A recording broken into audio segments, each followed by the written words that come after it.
one really can't overstate the effect of Fortnite in the world of 2018. It is without a doubt a global phenomenon whose impact will be felt for several years. Once again, game makers have changed the economics of the industry. Fortnite Battle Royale showed how free-to-play could be done by creating a compelling social experience that drives millions of friends to go into that island, drop into that island, over and over again, and again, and again. Changing tack for just a moment, I'd like to take a time right now to answer a question that I saw on Reddit, for those of you who read Reddit, after my first appearance on stage at E3 in 2014, under the headline, "Who the hell is this guy?"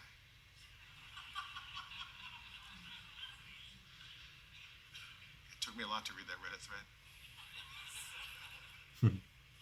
It will thicken one's skin. Well, in answer to that question, though, you can call me a prospector, an early prospector from the 5th generation of video gaming.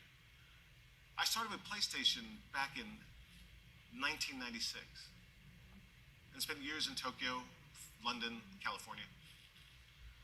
So I've been around for a little while. Let's hear it for 32-bit gaming. Remember when that was a thing? I started in Japan with a team that was in charge of localizing Western games to bring them to the Japanese market. You can imagine what that challenge was. Not unlike trying to bring American automobiles into the Japanese market. Things became a lot more straightforward then when I moved to London. There I was focused on broadening our offering of partnering with key Japanese developers to bring their content to Europe. I led together with some American publishers as well.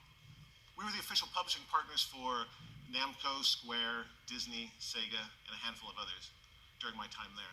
And I think those efforts helped further globalize gaming and make our worldwide community come a little bit closer. After many years in London, I assumed the role of president of Sony Computer Entertainment Japan. My first time leading a sales and marketing operation. And I must admit, I was a little hesitant to attempt that leap, leaping the species bar from development into marketing. Could I stick the landing? But my time in that role, starting in Japan, then laterally in America, helped me to understand better and appreciate and love what it is we do for our fans and our stakeholders, whether they be retailers, journalists, and others. Today, back in PD, as chairman of Worldwide Studios, I'm proud to work with some of the most talented creators and some of the best studios in the world, making some of the greatest games anywhere, if I may humbly say so. Games that innovate, excite, and when we get it right, we raise the bar. This focus on quality was instilled in me during my early years at Sony, which was well before PlayStation was a twinkle in Ken Kutaragi's eye. Way back then in the 80s, I worked directly for Sony founder and chairman, Akio Morita. Quality above all. Morita-san launched Sony to enable technologists, engineers, dreamers to work together to find out what they were passionate about and to do the things that others do not. By the 80s, Sony was riding high because of the spirit and focus from Morita-san on quality and innovation. Morita-san taught me that quality of the products was fundamental if we are to exceed our customers' expectations. That even when pushing technological boundaries, we must always make delighting our fans the key priority.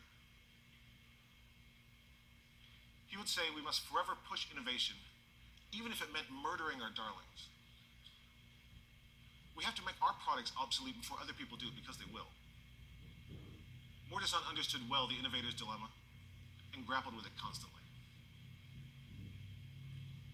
Of course, times change. Oh shit.